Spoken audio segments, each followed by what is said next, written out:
Hello, everyone, and welcome to the Week 9, Episode 1 Fantasy Insiders Spreecast. I'm Davis Maddock. I'm here with JJ Zacharyson of NumberFire.com. You can find him on Twitter at LateRoundQB. And I'm here with Anthony Amico of RotoViz and Fantasy Insiders. You can find him at AMICTSA. Is that right? Yeah. All right, cool. Well, this is an interesting week. You can't just play Todd Gurley and the Rams defense and Julio Jones and call it good. I think it's going to be really interesting. There's not going to be as much overlap in cash games as there was last week. Let's get it out of the way. Are there any plays in this Thursday night game, JJ, at all?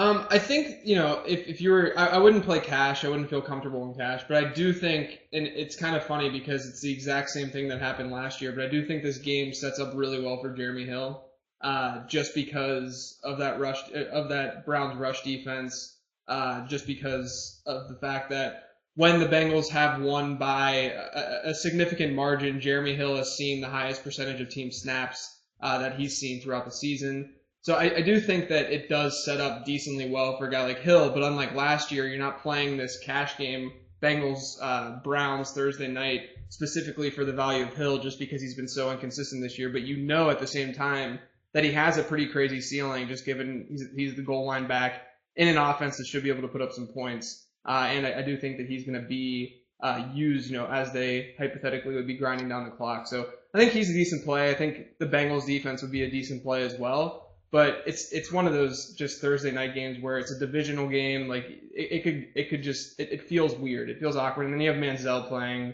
It could go just, yeah, exactly. It could go in some weird direction. So I'm not really feeling it. Yeah, this is a time I feel fine entering Thursday contests on FanDuel or on DraftKings with Sunday only players or Sunday Monday players. We're gonna skip forward though. We're gonna go to the fantasy game of the week that is guaranteed to be terrible, which is Monday night's game between the Chargers and the Bears. By my count, there are at least 5 guys who are legitimately cash viable in this game. And probably could be, you could argue, Martellus Bennett as well. So there'd be at least 6 guys. So this Monday night game, I'll let you get it out of the way first, Anthony. Do you wanna stump for Melvin Gordon right now? I love Melvin Gordon. I don't know if I'm going to necessarily play him in cash, but I feel pretty confident about him this week. I feel like he hasn't had a spot like this in a while since he kind of blew his wad against the Cleveland Browns, but he got 23 touches last week in this offense. I think that, including 5 receptions, I think that right now he's kind of the guy. I don't think that they want to use Woodhead as much as they have the past month, but after those fumbles against Green Bay, they kind of went away from Gordon. He had 23 touches again the week before that Green Bay game. He kind of got lost in the doghouse for 2 weeks after the fumbles. And again, last week we saw him with 5 receptions, 18 rushes. I think he's going to get a similar workload against the Bears. And there's only 4 active running backs right now that have more carries of 20 plus yards than Melvin Gordon. So I think that the big playability is there. And this is definitely a defense that he can exploit like that. So JJ, how donkey is that take? How bad is that Melvin Gordon take? See, I think the problem is that I like so many running backs this week that it's difficult for me to get behind playing Melvin Gordon. I get him as a GPP option, but I think just in general, there are a lot of other guys that I would prefer. One of the guys being on the opposite side of the field, and Jeremy Langford, just given his price and his probable workload, and the matchup is just as juicy because the Chargers can't stop the run at all either.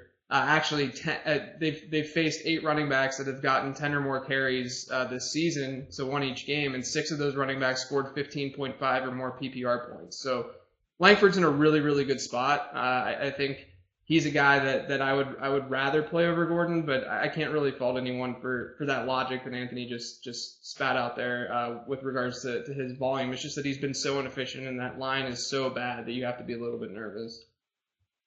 Yeah, I think he's viable for tournaments. I mean, I wouldn't have him on 60% of my teams or anything like that. Being overweight on him versus the field would be interesting because he's definitely going to have a long touchdown run at some point. That was what he did at Wisconsin, and that's what he profiles to do. But here we have a question in the chat. I'll throw this to Anthony. Jason Verrett will likely shadow Alshon Jeffrey. Does this concern anyone? Verrett has done well against some top receivers this year. Personally, for me, doesn't bother me at all. Alshon is just this gigantic size advantage on Verrett. But Anthony, does that concern you at all for Alshon and Cash? It does a little bit, just because I think there's some other guys in that price point that I like just as much that are in better matchups. Like last week, Alshon was 6,400 in a good matchup. I thought it was really hard to get away from him going up against Rhodes. But this week, there's a bunch of other guys over there, especially Antonio Brown, that I really like. I think going up to a guy like him is favorable to me if I'm going to pay up for one receiver this week. Even a guy like Cooper, who's a little closer to Alshon in price, I think I like more given the matchups. Okay, yeah, I think that is. I think that's fine. I'm all in on Langford. I might have 100% Langford exposure tournaments, cash every site. Like Langford was a very good player at Michigan State. Had 39 receptions his last 2 seasons. Actually ran the fastest 40 at the combine of all running backs this last year, which kind of amazed me because he's not really a speed player, but. Definitely a capable NFL runner. Yeah, he also, I mean, he played some wide out too at Michigan State and corner, actually, like at the start of his career at Michigan State. I mean, that's the thing that you have to like about Langford is that, the allure with Matt Forte is that he can catch the ball out of the backfield. And that's kind of what you're getting out of Jeremy Langford as well. So, there's really no competition there for touches in that backfield either, which you have to love. He played 26 of 26 snaps when Forte got injured last week. Like he's going to do some stuff. But we'll go to quarterbacks now. It's interesting. There are at least 5 guys who I could say I wouldn't mind having exposure to in cash, and I've never been someone who's ran out 5 lineups in cash or anything. But there are a bunch of different guys who I think are usable. Who's your favorite guy this week, JJ? Is it Blaine Gabbert? It's definitely not Blaine Gabbert. I don't necessarily. I mean, like without factoring in price, I think you have to like Brady number one, ranked first, obviously. But factoring in price, you can go in so many different directions. I have like 19 quarterbacks listed. I feel like. I mean, I think Rivers is still in a good spot. You could look at the fantasy points against with the Bears and say how is this happening because the Bears secondary really isn't that good, and it's not. They've just been really, really inefficient, and teams have then just tried to run the ball on them. But I don't think San Diego is necessarily capable of doing that, which is why, I mean, San Diego is one of the highest pass-to-run ratios in the league, and then the Bears are facing one of the lowest pass-run ratios in the league, so something has to give. So if you look at Vegas to kind of be that tiebreaker for you, obviously the Chargers have a high team total, and that correlates strongly to fantasy quarterback performance. So that's a reason that I'm on Rivers. I do think, I mean, like I said, there's a ton of guys that I like on DraftKings specifically. I'm pretty into the Tyrod Taylor life. And back when he faced Miami earlier this season, he was phenomenal. He was number 4 quarterback in that particular week. Rex Ryan came out and said that he's the healthiest that he's been all season long. Sammy not being healthy, is a little bit of a ding for Tyrod, but at the same time, is it? Here we go. Here we go, Davis. Here we go. No, why do you hate Sammy Watkins? He obviously. You do. You hate Sammy. So, but no, I mean, like, he has the rushing floor, which is obviously nice. And the matchup's not bad. Miami secondary hasn't been very strong this year. And then I like Eli against Tampa Bay. Just because of his upside. And then I also lastly, I could talk about a lot more guys, but I do think that Ben Roethlisberger is in place for a good bounce back week against Oakland's secondary because Oakland actually has surrendered the highest pass run ratio on defense in the entire NFL just because it's not only because their offense has been competent, but that's kind of the way that you attack that defense. Their secondary is horrible, super inefficient secondary. I think Ben at home, high over under, high team total, he's in a really, really good spot this week. Yeah, Ben is actually the dude that I used as he was my second quarterback behind Brady this week in absolutes. I think this sets up pretty well to him, especially if you think last week was kind of just him working his way back from being injured, and he's more healthy. He seems to be good this week. All right, Anthony. So last week, Drew Brees and Eli Manning combined for 13 passing touchdowns. How many passing touchdowns do they combine for? Both in really good spots this week. I think only like 5, to be honest. I mean, before that, Breeze's game last week was just such an unbelievable display of variance. Like, he hadn't thrown for more than 2 touchdowns in any other game this season. And then he came out and threw 7 against the Giants. And the Giants' secondary is really bad. They had no Prince Amukamara. It's definitely still a pretty good spot this week. But I think that with the way that team has been able to run the ball, especially with Mark Ingram, I think he's kind of their bread and butter. I don't think that they need Breeze to put up these monster passing lines like they have in the past. And that kind of makes Ingram, for me, the target from that game. I'm not even really looking for Breeze at all because I think you're kind of chasing the points and you're paying the increase in price. I mean, he's QB3 on DraftKings right now, and I don't really see any reason to pay that price when you have guys like Ben and Tyrod Taylor that JJ were talking about that are in some cases much cheaper. Yeah, that all sounds about right. I mean, is Roethlisberger healthy, JJ? Like, I'm not a Steelers fan. I don't follow their beat writers. Like, if he's healthy, I think I'm probably going to use him in cash, at least like 50% with Brady. Yeah, he's fine. I mean, he obviously had a little rust, but his opening drive was awesome. He looked pretty good throughout the game. We can't forget that the Bengals defense and the secondary is actually good personnel-wise. They just haven't really gelled prior to that game for the last 3 or 4 weeks, but they looked pretty good in that game. Roethlisberger's third interception specifically was a great play by the corner. So I mean, it's not, to me, I don't think. And Andy Dalton still couldn't do anything. So bitter. Dalton was so bad last week. So much tilt on how terrible he was.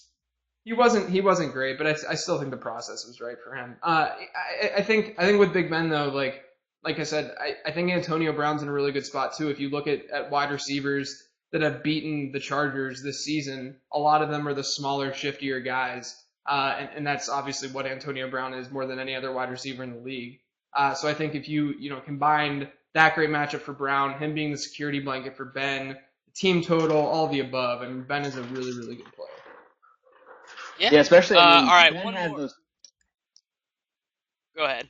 No, I was going to say, those first 2 games of the season when they didn't have Le'Veon Bell, he threw for over 350 yards. Like, the history is already there to kind of show that when Bell's not in the game, Ben just gets to sling it all over the field. Yeah. All right. One more quarterback question. We have a couple guys in chat talking about Cam Newton. Green Bay historically has just gotten crushed by these running quarterbacks. Do you kind of like him for tournaments this week, Anthony? I'm not really looking at Cam. I think this week there's just a lot of other really good quarterback plays. We talked about a bunch of them.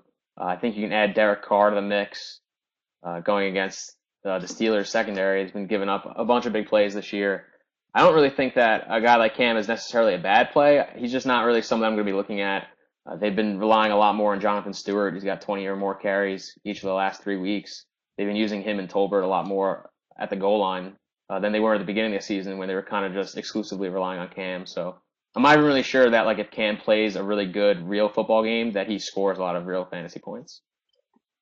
Yeah, and the other point to that is I think people are looking at how quarterbacks have rushed against the Packers, and they're assuming that the Packers give up rushing yards to quarterbacks, and that's a thing. But a lot of it has to do with the fact that those quarterbacks have been in negative game scripts against the Packers, and this is a much different team in Carolina that they're going to be facing, a team with a good defense that'll keep the game close. Which means Cam isn't just going to be scrambling for his life and picking up yards with his legs any more than he would otherwise.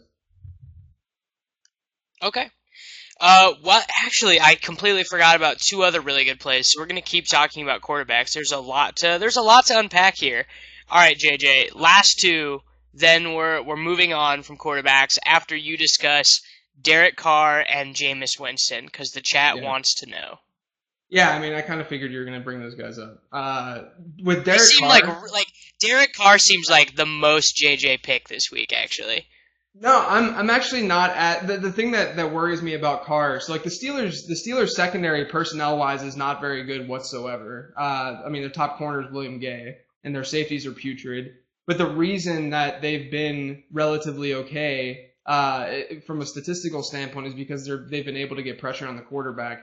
Carr hasn't necessarily had bad pass pro this season, but I think that there's that off chance. It just seems like every time you use a quarterback against the Steelers, it ends up burning you, and that's just kind of where I'm at with Derek Carr this week. I think he's a fine play in like season long, but DFS there are just so many options that you can use instead that I wouldn't look Carr's way. With Winston, obviously we saw how bad the Giants secondary can be, as we saw last week.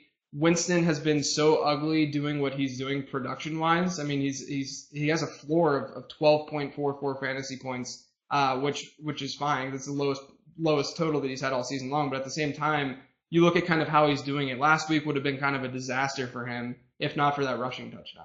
I think that he's fine again as more of a quarterback streamer in a season long league. But if you're looking at the opportunity cost, I mean, I would much rather just play Tyrod Taylor, who has a much safer floor, than just going and playing Jameis. I think Jameis has a decent ceiling just because we know how bad the Giants secondary can be, but I would much rather just go with Tyrod or someone in that, those safer floor guys instead. Okay. All right, we can now officially move on to running back. Anthony, how hard are you going to fade Gurley this week? It kind of depends. I want to see the ownership from tonight in the Thursday slate because I still think that, Gurley was the top scoring running back last week. I think that still kind of trends to ownership. So if he's one of those higher owned running backs, I'm still staying away. Even with the increase in price, like 6,900 on DraftKings is not elite. Like it's still 1,100 less than Devontae Freeman, but I just feel a lot less compelled to play Gurley on the road in a low scoring game against Minnesota. I know Minnesota's run defense hasn't been that good, but one of these weeks, Gurley just isn't going to score a lot of points. Like he's had games already where he's put up like an empty 130 or 150 rushing yards.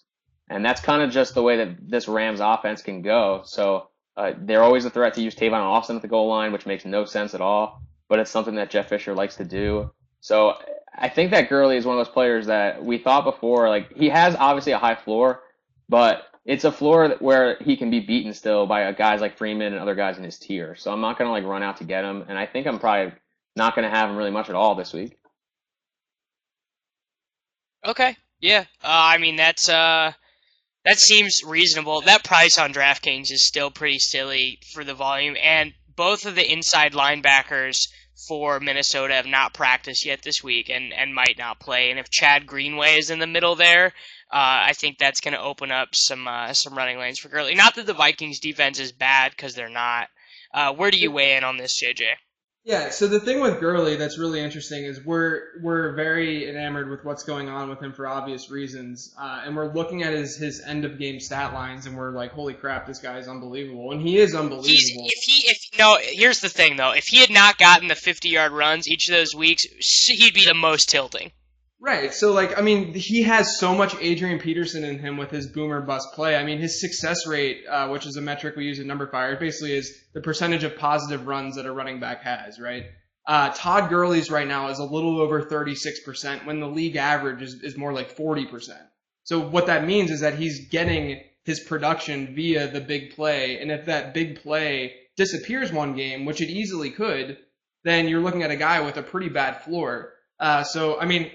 This is my hot take of the week, maybe, but I actually just straight up prefer Mark Ingram over Todd Gurley this week. That's like a JJ version of a hot take in the sense that it's like completely defensible by logic and you like don't even have to really fight it that hard. Like, that's being like, oh, Eric Decker's a top 20 wide receiver in the league, where like the real hot take is Eric Decker is a top 10 wide receiver in the league. I guarantee you with a guy like Ingram, people are going to look at the red 2 sitting next to his name because the Titans are the second, apparently have allowed the second fewest running back points in the NFL. They're going to see that on DraftKings. They're going to look away. And he's similarly priced to Todd Gurley, but I think Ingram's in a much, much better spot than Gurley. Yeah, Ingram is like a must play. Yeah, he is. Totally on that. Yeah, he is. Talk about Darren McFadden, Anthony. I think he's really interesting this week. Yeah, I mean, he's such a cheap source of touches, like 4,300 for a guy that you know is probably going to touch the ball 25 times in a game is really cheap. I know that the Eagles defense has obviously been really good. They're 7th in rush DVOA. They've been really good against receiving running backs. So it's not like it's a cake matchup, but I thought last week's matchup was really hard too, and McFadden still went over 100 total yards. he still had the receptions that give him a pretty good floor on DraftKings. So I think he makes for a pretty decent cash play. I mean, a guy like Langford is just right there at $300 less, and they're pretty similar. But I think that McFadden is definitely someone that you have to at least consider in cash and definitely have to have in GPPs because he's a guy that can bust a long run or just be used incredibly heavily in a Matt Castle offense and score a ton of fantasy points. Yeah, he's like coming off weeks of like 29 and like 34 touches in a row, and like even though the matchup sucks against Philly, you got to set the minimum, like the dead minimum on touches for him if he stays healthy for the whole game at like 18. Drew Dinkmeyer in chat though, like that's the thing though, like most guys you project injury in the middle of a game, you're just being an idiot. But like there is like no one other than Darren McFadden who is more likely to like sprain his ankle or get a concussion or like break his wrist in the middle of a game than McFadden. But I mean, in terms of guaranteed volume, they don't have anyone else on the team that they will use at all. Like the coaches, I was writing my article today and I realized that the Dallas coaches already don't like him. The Seattle coaches hated him, have basically said so since he left, and the reason that he never really finished college was because his Texas A&M coaches hated him too. So, like, there's not anywhere for the guy to go. So you're not really in risk of Christine Michael just taking carries in the middle of the game. So McFadden is super guaranteed touches. Really interesting question this week, though, is Devontae Freeman versus Julio Jones. JJ and I were talking about this a little bit earlier, and Freeman, I think, is obviously the safer play. Anthony, how do you feel about playing those guys together? I don't know if I'd necessarily look to play them together. I agree with you. I think if I had to pick one of the two, I would take Freeman. This is definitely a game that Atlanta's going to lead, and it's one that, Freeman, even though he hasn't scored touchdowns, has still been getting those huge workloads. So I think that just from like a pure number theory perspective, like he's bound to score on one of these red zone carries eventually. Obviously, what he was doing earlier was just really unsustainable, but I think what he's doing now is equally unsustainable in the fact that he's not scoring. But I don't really see a need to necessarily go up to Julio because I think Beckham is just as good of a play going up against Tampa. I already mentioned Antonio Brown. Like I think that there's enough top options at wide receiver that you can lock in Freeman at running back if you want him and still play, a top 2 or 3 receiver talent and not worry about the overlap of the teams. Yeah. Okay. Yeah. What do you think, JJ? I totally agree with that take. I mean, you have a game where I know that we've seen Julio with insane volume, but the one thing that you look at the Falcons, it's not like they've blown teams out this year. Every game that they've played has been pretty close. But then you get a team they're facing Blaine Gabbert this week. And I mean, logic says that they're going to absolutely destroy the 49ers even though it's on the road. That means that game script could not be very favorable for Julio. He might not see as much volume as we've seen him get this season. And you have a guy in Devontae Freeman who has not only had such a high floor, but he's shown that he has a great ceiling. The matchup, I mean, the 49ers rank second worst against the rush according to number fire metrics. According to any metric, really, they're horrible. And so to me, not only is it that Freeman, I think, is just the better play in general, but like Anthony said, you can just go to OBJ, who I think Odell Beckham is a better play head-to-head against Julio this week to begin with. So I would just rather play Devontae and OBJ and feel pretty good about that. Yeah, I think you're right. I think maybe a good move on DraftKings would be to rock some Gurley and some Julio and get some Freeman and some Beckham on FanDuel. Like I think that's a pretty good move. Anyone in the chat, I see a couple people trying to say the 49ers maybe are not atrocious. No, dude. This is a team that is given up. They have nothing left, no motivation. They are 30th against the run by DVOA, 31st against the pass. They will not be scoring points. They will not be holding on to the ball.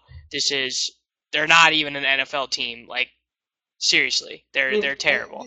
The argument I understand in a way just because they played better at home than they have on the road, but at the same time look at who they've played at home.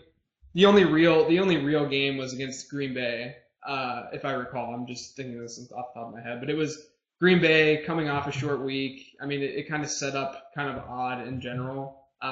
It's Blaine Gabbert. He's not going to put them in good field position to begin with. It's going to be bad. Yeah. Well, this is the take everyone wants is DeMarco Murray revenge game. How revengey is he gonna get, Anthony? I mean, the last time they played, he definitely was like the most inspirational Philly player. Like he was really pissed off. He demanded the ball. You sent that Vine to me like 12 times, Davis, of him being like, "Give me the effing ball." Like, it was an amazing Vine. It was an amazing Vine. No, it was. So, like, I don't question DeMarco Murray's talent or the fact that he's going to come to play, but I just think that Philly eventually is going to start to realize that Ryan Matthews has just produced a lot better in this offense than Murray has this year. And when those touches get away from that 20 and 25 range, and they go down to like 15 or 10 or 12 because they're giving Matthews a little bit bigger split of the pie, just going to be a lot harder for them to put up good numbers. I don't really see a reason to go anywhere near Murray this week. There's just a lot of uncertainty. Kind of like him for tournaments, man. I do because I think Philly wins this game and Ryan Matthews might not be active. The other thing with that, I'm not really like super into Murray in general, but I think it's a cost play because he's kind of in that range where people aren't looking at running backs there because they're either going with a Freeman, a Gurley, or an Ingram, or they're dropping down to a D'Angelo or a Langford. So there's kind of that contrarian price point play that you can look at a guy like DeMarco. I mean, I kind of agree with both of you though, because I do think he's a GPP play, but at the same time, like it's not like I would have a ton of exposure to him in general because I don't think the matchup sets up very well for him. No, I think that's fair. All right, we got a question from Sean P in the chat. Who's the best tight end play this week, and why is it Jordan Reed, JJ? Oh, I mean, I was into Jordan Reed more. Is this a real question, or are you like trolling me right now? Because Jordan no, it's a real question. It's a real question, and I agree with his premise. Yeah, I mean, I agree with. I mean, they're going to be playing from behind. He's going to see a lot of volume. I could see Kirk Cousins throwing a lot of passes this week. My fear is that we haven't seen this offense this season with a healthy Djax, and we don't know how that volume is going to be distributed. So that would be my fear. But one of the initial lineups that I made this week had Jordan Reed in it, so I understand the love for him this week. Okay. I think he was one of the tight ends that I was on this week. He's included in the write-up. I also thought that question was really funny. So moving on, we'll talk about some wide receivers. Who leads the San Diego Chargers in DraftKings fantasy points this week, Anthony? Can I take Antonio Gates? Sure, if you want. Yeah, then you show your work. Then I'm going to have to go with Gates. I mean, he was seeing a ridiculous target load when he first came back from the suspension. I think that now with Keenan Allen out, those targets are at least stabilized. I'm not, it's hard for them to really go up from like those upper teens, mid-teens, but I think that Rivers clearly likes Gates. He's going to love him around the red zone. And those targets over the middle of the field that went to Allen are going to quickly go to Gates. I mean, Rivers has the rapport with him. I feel like they have kind of just like a lot of guys that do the same thing. Like Stevie Johnson is what he is. I don't think that the answer to not having Keenan Allen is to all of a sudden give Stevie Johnson 15 targets. Like I don't think he's that kind of player anymore. Dontrell Inman, same kind of deal. Like he's going to make a play here or there. Malcolm Floyd, like the only guy that I really think is going to see a significant bump in terms of production overall is Gates. And that might even just be by stabilizing the high usage and high fantasy scoring that he was doing before. All right, JJ, your take? Yeah, I think I would agree that I would take Gates over all of them, but if I'm picking only wide receivers, I think Stevie would be the play. He's at a good price point on both sites. I think that he's the guy, not the guy. Like Anthony said, he's not gonna have 15 plus target games. I wouldn't expect that. Plus, he was banged up last week. But I do think that he's going to be the guy that kind of takes those underneath routes. Because, again, their offensive line is really, really bad, which is a huge reason why Keenan Allen was seeing so much volume because he was staying closer to the line of scrimmage while Malcolm Floyd stretches the field. Malcolm Floyd is still going to be that up and down roller coaster ride. Matchups aren't even going to matter for him because it's not going to make any sense. But Stevie Johnson should have a pretty high floor. And just given his price point on both these sites, I think that Stevie's a lock for cash if you're looking to spend at the wide receiver position just to get that cap relief. Yeah, I think he is too. I kind of looked at it today.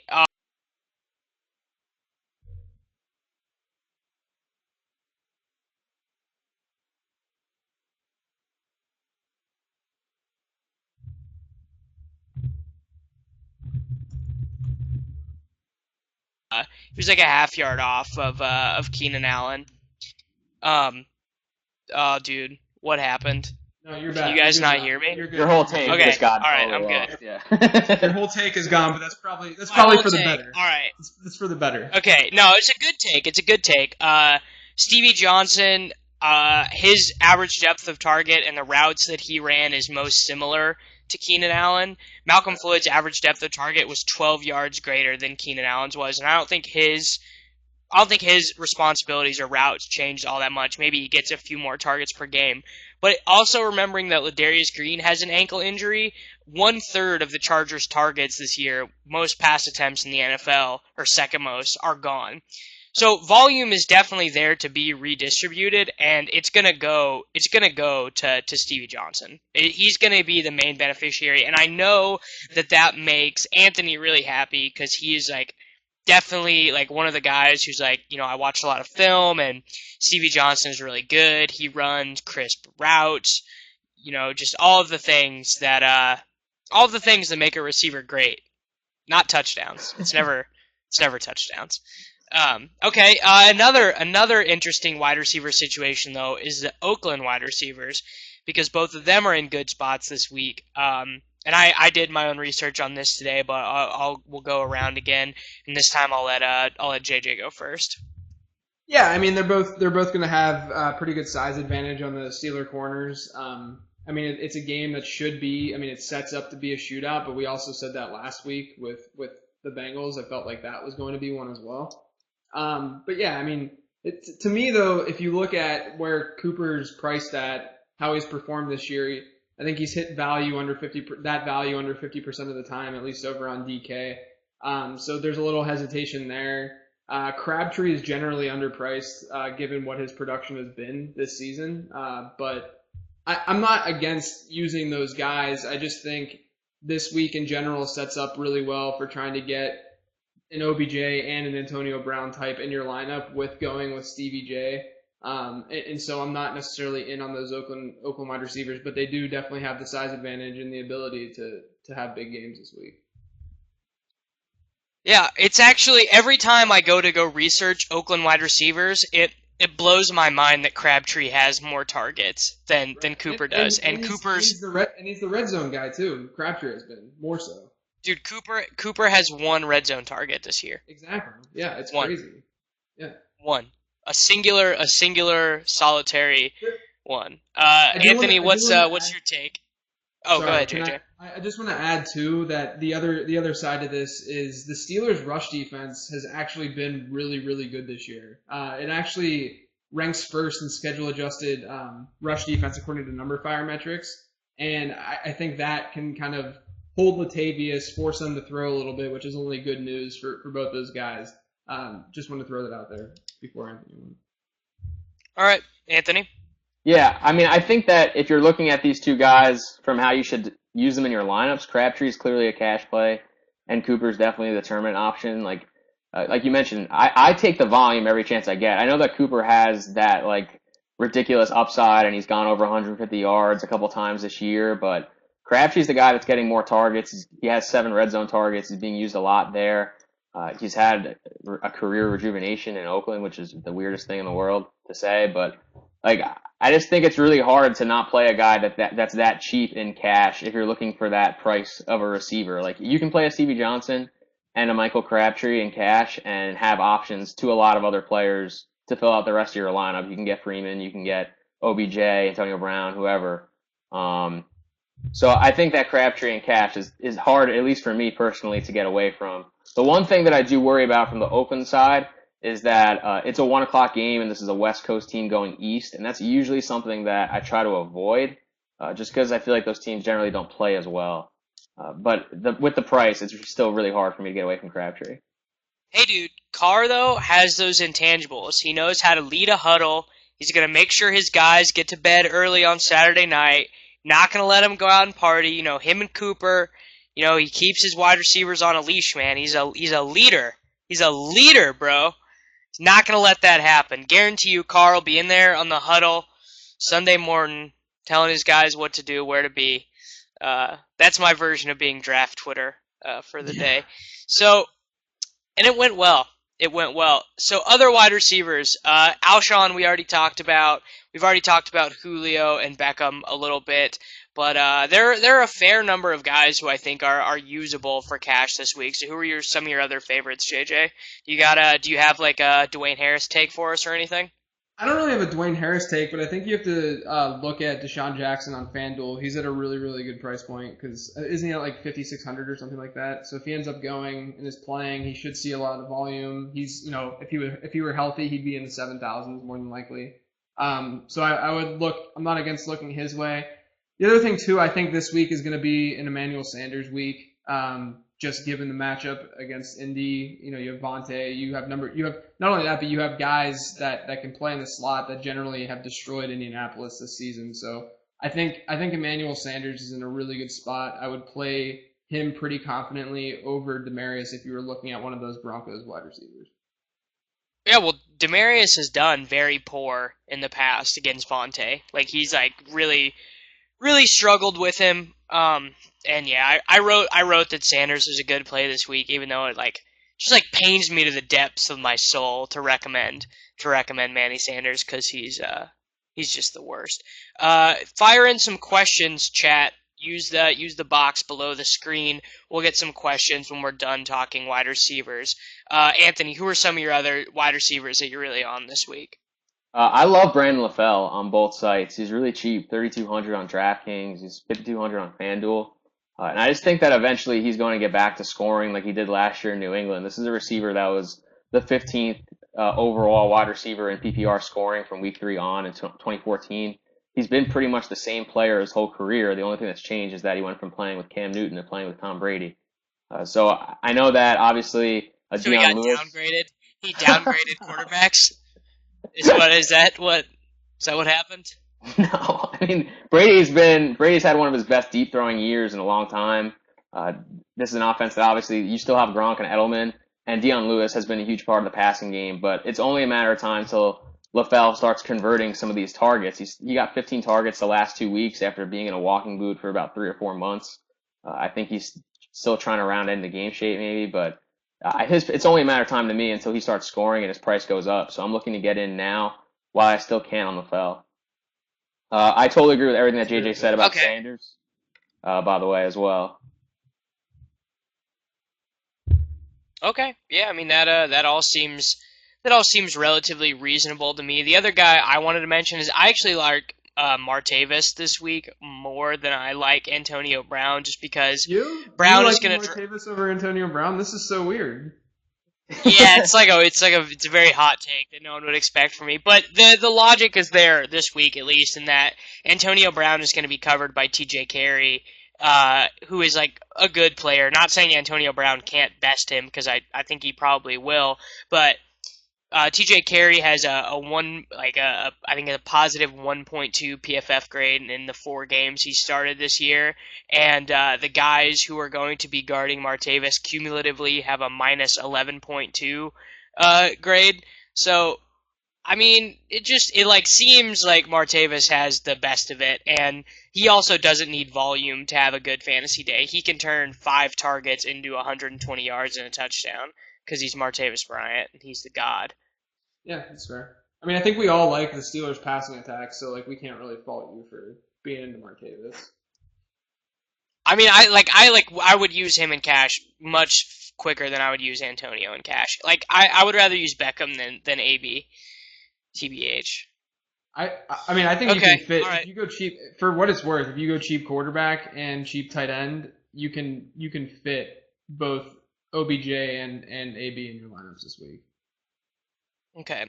Well, we're gonna go through some questions here in the little box from Max Pincus. Level of interest in Broncos D versus Andrew Luck on DK. I'll go ahead and answer first by saying that the Panthers were a good play last week, and I recommended them on this here show. And the Broncos are again going to be a good play because Andrew Luck sucks. He sucks.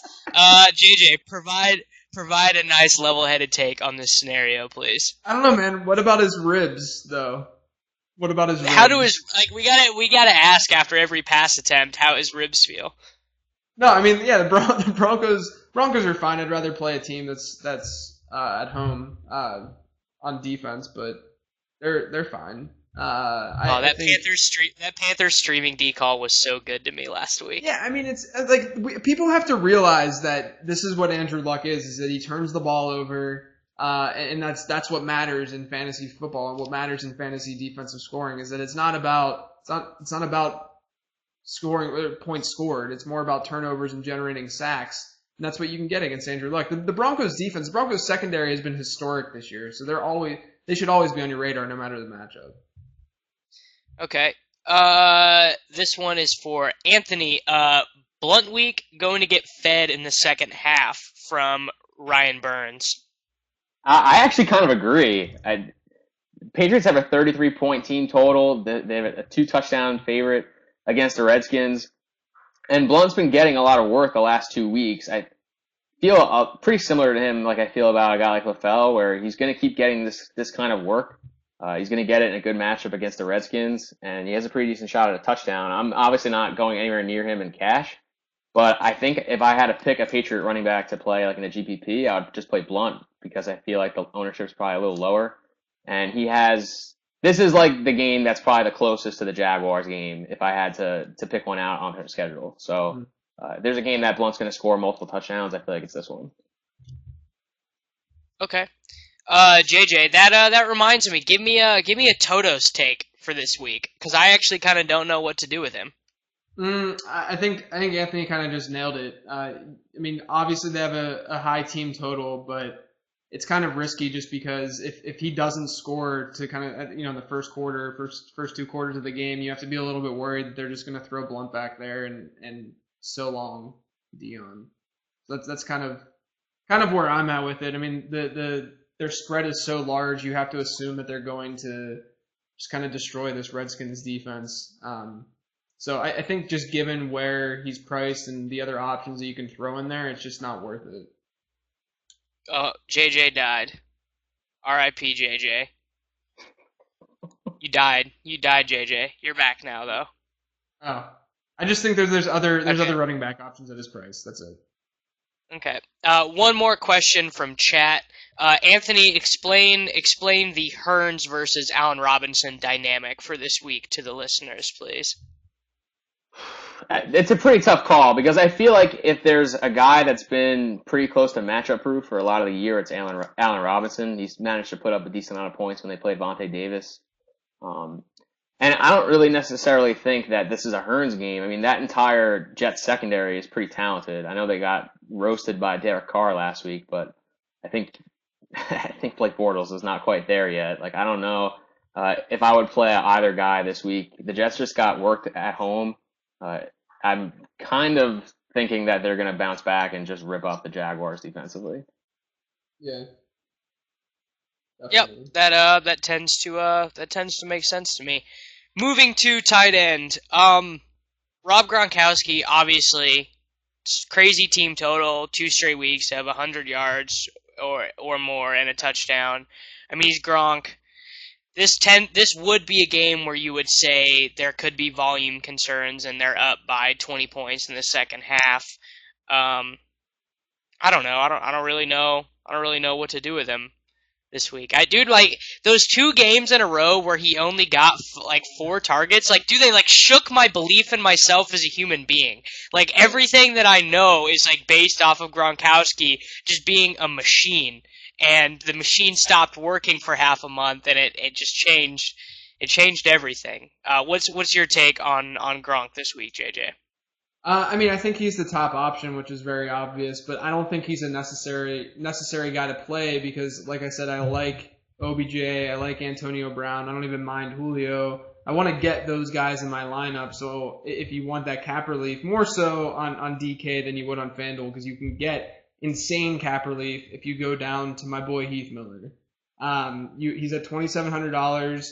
2 of the 3 games that he's played with Ben this season, he's seen 11 or more targets. He's gotten 13, 2, and then 11 targets. So some volatility because he only saw 2 targets against San Francisco, but that was also a game where they didn't really need to use him whatsoever. He saw a lot of volume last week. He's playing Oakland, and if you recall, Oakland has not been able to stop the tight end position at all this season. The only two teams that they have stopped this year were the Jets and Owen Daniels in his side part, who's not even part of the Broncos. He's not even part of the Broncos offense. Basically every competent tight end that has faced Oakland this season has gone off against Oakland. Has been a top 4 tight end in that week. And then you have Heath Miller at only $2,700. If I'm not playing Gronk, I would go down to Heath and cash, and then my favorite GPP play would be Austin Seferian-Jenkins if he ends up going. Up against that New York Giants defense that has allowed a top 12 tight end performance every single week outside of Zach Ertz, who obviously doesn't play on the field much at all. So I like ASJ if he does end up going. Otherwise, in cash, I would look at Heath for that cap relief. Yep. Okay. Anthony, give me some tight end takes, dude. Give it to me.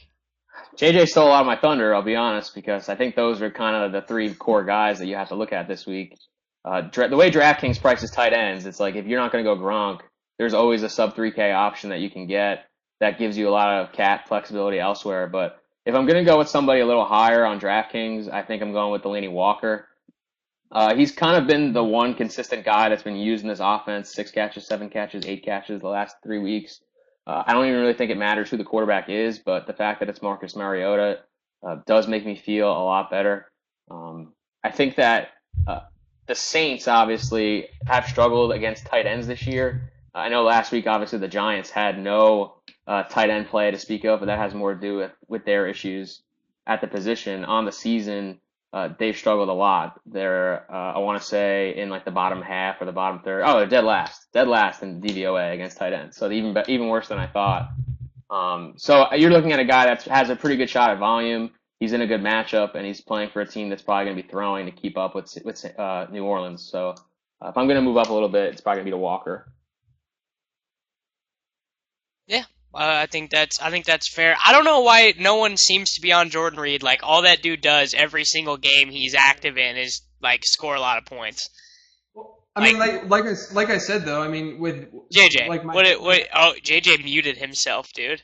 JJ absolutely muted himself. We can't hear him. This is amazing. But yeah, it doesn't like. Obviously, it's going to be a lot like the Falcons game. And they're going to be trailing in the entire game. And he's gonna have to get targets. Like they're gonna have to be starting. They're gonna have to be throwing the ball. And Jordan Reed, when he is active, leads them in targets. I mean, if the listeners can hear you, JJ, you can talk, but you're not coming through on my feed. I don't know what it is. Feel free to rebuke this Jordan Reed take, and I can just watch your lips. There's not. So Davis is a horrible human being. He's the worst human being on this planet. Anyway. So, no, with Jordan Reed, to me, the reason that you would be a little bit hesitant is because like I said earlier, we haven't seen that offense without Deshaun Jackson, or with Deshaun Jackson this season. So you don't know exactly how that target distribution is going to look. And a big reason that Jordan Reed has been as good as he has been is just because that offense does go through the tight end, don't get me wrong, but he sees a lot of volume. The hope then would be that there's a lot of volume from Kirk Cousins because they're playing from behind, and that would kind of negate the Deshaun Jackson effect. But there are other tight ends that I like just as much as Reed.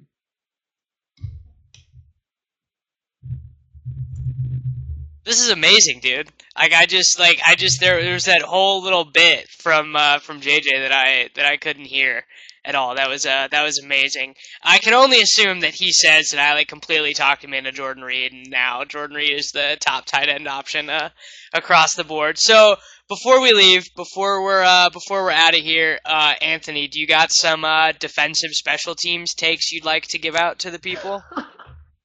I like Philly a lot this week. It's really hard to get away from a defense going up against Matt Castle. He's been absolutely horrible.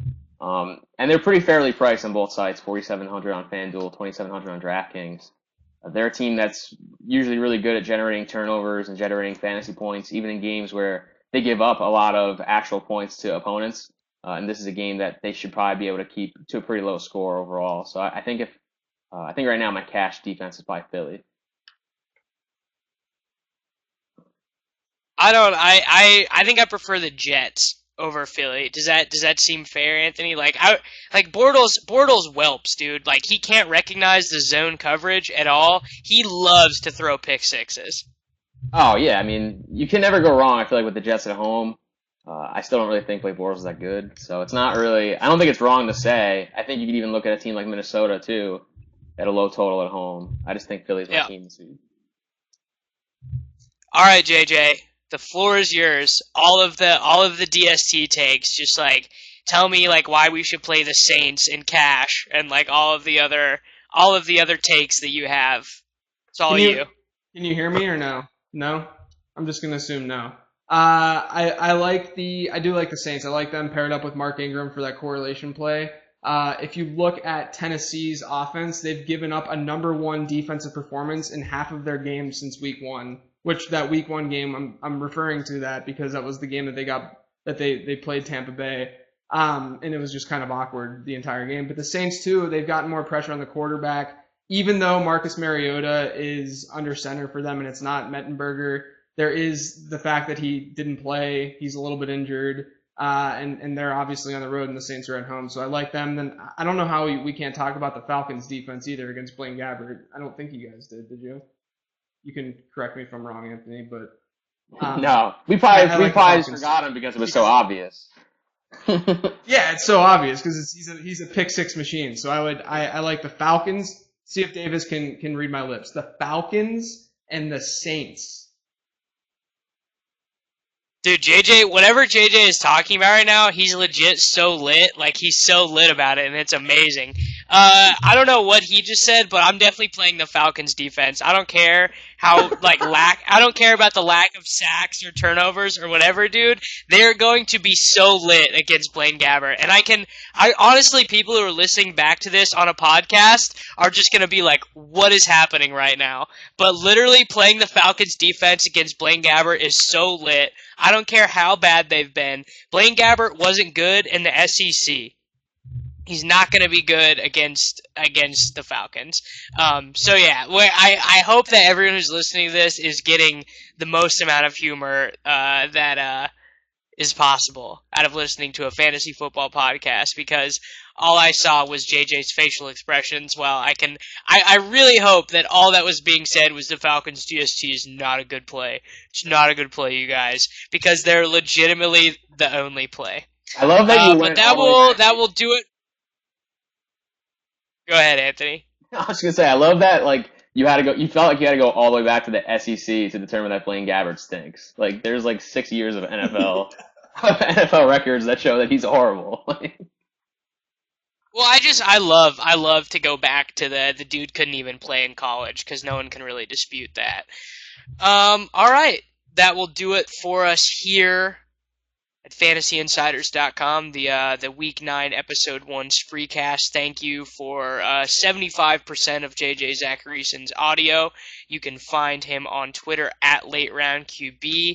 Thank you to our guest, Anthony Amico from RotoViz and fantasyinsiders.com. Make sure to follow us all on Twitter. The only kicker play you need to know, I just saw someone mention in chat, is Robbie Gould. And with that, we'll see you back tomorrow at 4 p.m. Central, 5 p.m. Eastern for the Swolecast.